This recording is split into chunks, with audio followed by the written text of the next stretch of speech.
Hey guys, get with that turn. They bring you can master so much stories. Just sucks that all the religious nuts took over and turned it into Hey the guys, Western get with ideal that turn. place They it is bring you today. can master Iran so much absolutely stories. fumbled the bag on this one. Canada is America's hat, and boy, do they love clubbing seals to death. Chile was home to Augusto Pinochet, Hey guys, get with that one of turn. the They world's bring bloodiest dictators. it's He took power in it's 1973 like part 3 of you can master so much But stories. since it was in the name of fighting Trading communism, in world leaders were just challenges, like, part 3. Slovenia. It's boring as shit. Slash tactical cry, part 3. The Republic of the Congo is not the Democratic Republic of the Congo. In fact, it is 100% less democratic, but has the same amount of Ebola. If you didn't have malaria upon entering Kenya, you probably do now. Laos is considered the most bombed country in the world after the U.S. dropped over 270 million cluster bombs during the secret war in the 60s and 70s. Over 80 million remain on the ground, still active. South Sudan. It's like Sudan, but with a cowboy hat. Lithuania was once a world superpower until it got top rope elbow dropped by Russia in 1655 and finished off by plague and famine. Now Lithuania just chills. Norway is home to many beautiful animals, like whales. Oh yeah, Norway leads the world in whaling. San Marino is a tiny country state in Italy. However, there's not a single olive garden to be seen. Guess what? There's guinea pigs in Argentina.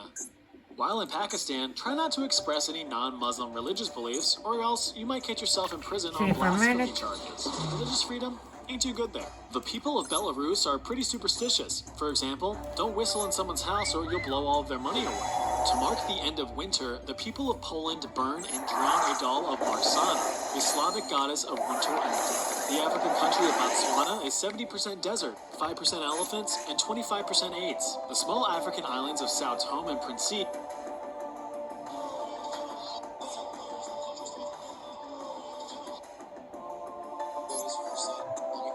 Hey guys, where's my...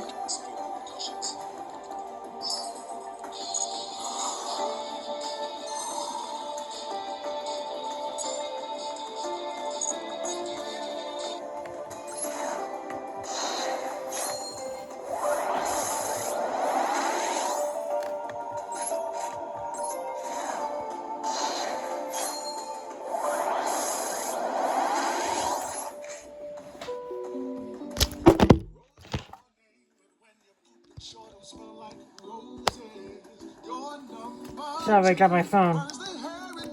Time part 3 now.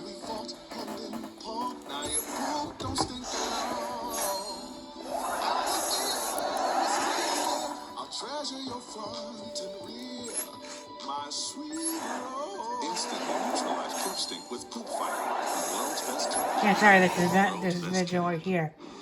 Playing for like this shit right here. If you fought for our home,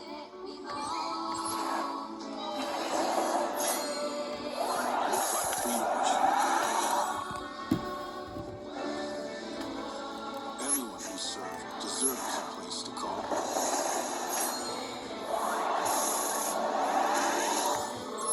Find out if you're eligible at rocket.com. So get this. 1444, Ottoman Sultan Murad II signs a peace deal with Hungary and then decides, that's it, his work here is done, the empire is saved forever, and he gives the throne to his 12-year-old son. Did he want to take it easy and figured his boy could handle himself? Was this some kind of scheme to teach his son valuable life lessons? Was he attempting to develop a Disney Channel original series? We may never know. Whatever the case, the Bavarians noticed, and hardly after the ink on that peace treaty was dry, one of the cardinals was pushing the king to go back to the battlefield. That doesn't sound very Christian. Who's the Jesus expert here? And that's how the tween sultan found himself leading his first war. It would not be his last.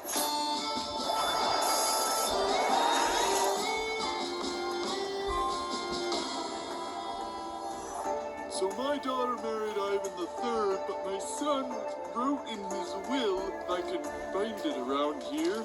No, but if you go back before the Fourth Crusade... What seems to be the trouble, gentlemen?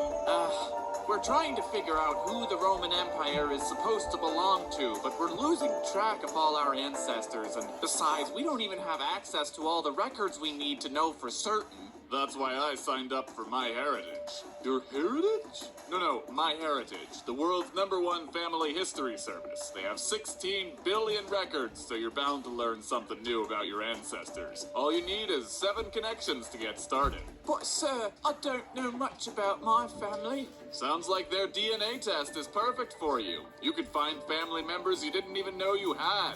And the coolest part, if you have an old black and white photograph of your grandparents, for example, presto, full color and in motion, bringing history to life with the power of animation. What a concept. I mean, seriously, I've paid more than a month's subscription just to get a single image colorized on Fiverr before, and I've had so much fun exploring my family tree in full. I'm actually in touch with a lot of these far-flung cousins, so yeah, I've been into genealogy for a long time. You can access everything for 14 days free at the link on screen or in the description, and if you like it, you'll also get a 50% discount. And now we can finally say for certain, the true inheritor of Rome is... Dad, they're torching the Balkans! You have to come help! You've been a governor for 7 years. You'll be fine. Oh, green one.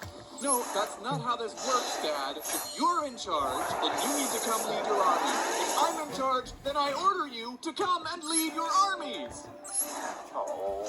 Murad fought and won the Battle of Varna, but it would be 2 years before he actually came back to the palace to take charge of the government again, which is frankly an obscene level of trust he had in his viziers. But the important thing is that when Mehmed took the throne again as a man, he wasn't just well studied, he'd seen a thing or two. He was also a total nerd who was obsessed with history and classical literature. Wouldn't know anyone like that. Loki idolized Alexander the Great, which, a little basic, just saying. And he spent his days spitballing ideas with his advisors about how to achieve his dreams. What are we doing today, Your Majesty? The same thing we do every day, Halil. Try to take over Constantinople. They're already our vassals. I don't see the rush to conquer it, because it would be epic! Hello? I could be a Roman emperor!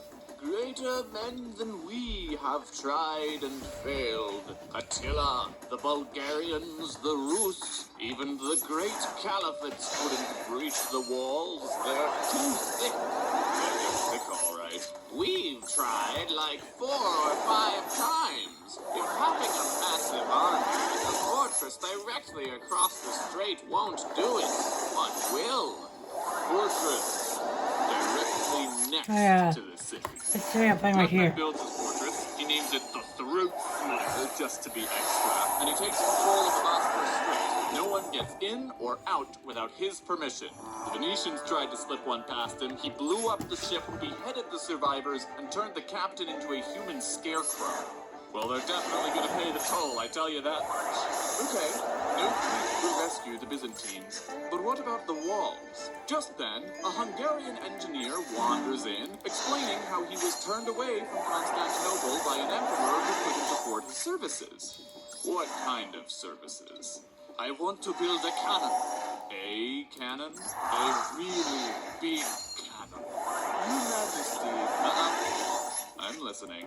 Nearly 20 feet long and heavier than a whale, carried onto the battlefield by 60 oxen. The cannonballs, 100 pounds each. Bigger, 200 pounds. Bigger. 300 pounds? Bigger. God be praised. Sign here. I'll give you a weapon to blast through the walls of Babylon itself. Shut up and take my money.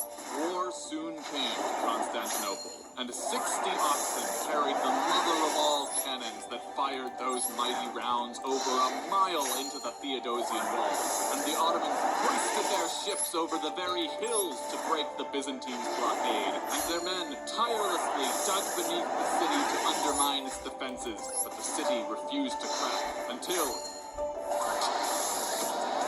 Wherever you go, lead the way. With precision, every turn. In the GMC Hummer EV. Vermont is somewhere I've always been interested in. As a photographer, I'm drawn to places for their natural beauty. But part of what also intrigues me are the people who live there, especially those committed to protecting their forests and rivers for future generations. So I've decided to take a road trip through the Green Mountains to visit places I've heard about and meet some of the people who help make Vermont what it is. Just an hour southeast of Burlington is the Mad River Valley, a place known for its small-town charm, world-class skiing, and in the summer, renowned fly fishing. For me, travel is all about learning, so I'm meeting up with Mike, my fishing guide for the day, and a member of the local conservation group, Stewart MRB. Mike! Hi, stranger. It's been a while. Hello! How are you? Good to see you again. Thank you for bringing me your rod. You guys are very special about that one. Where are we going today? Well, we've got a fish up here that we've been watching Yeah. the last couple of days. A couple of nice big brown trout. Yes, please. See, just one pound. Alright, guys, it's in the video. What are some Hey, see on sale, my viewers? No. I don't want to be in. Jenny, there you go, please. Stewart MRB. Never mind. And we try to take care of all the Love you, Sydney. trailheads. Sydney, so, yeah. That's the end of the video, guys. That's the end of the video. That's only part 3. See you guys later. You have my Mother's Day, my mom's Mother's Day. This is Kickboys of That. Saying everyone, bye. This is over. This is Kickboys of That. Over and out. Bye.